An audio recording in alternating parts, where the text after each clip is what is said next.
अगर हमें repeating decimal को p बाई क्यू या फ्रैक्शन फॉर्म में लिखना हो तो देखिए इसके दो तरीके हैं। एक तो ये तरीका है जिसमें आपने वैल्यू को लेट करना होता है इक्वल टू x और फिर उसे मल्टीप्लाई करना होता है विद 10 या 100 और इस तरह से अपना आंसर आपने मालूम कर लेना होता है।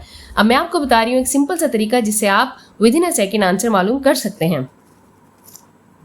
तो चलें स्टार्ट करते हैं।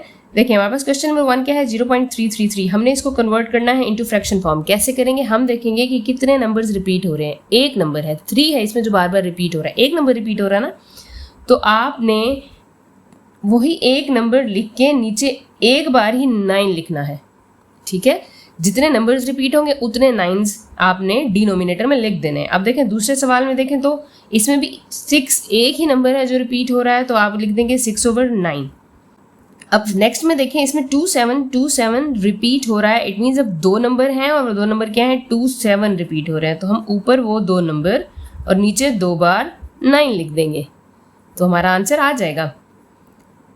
अच्छा नेक्स्ट में देखें 0.93 बार। इस बार का मतलब भी यही है कि ये 93 बार बार रिपीट हो रहा है, तो हम आंसर में 93/99 लिख देंगे। दो वैल्यूज है ना तो 2 बार 9 आ जाएगा।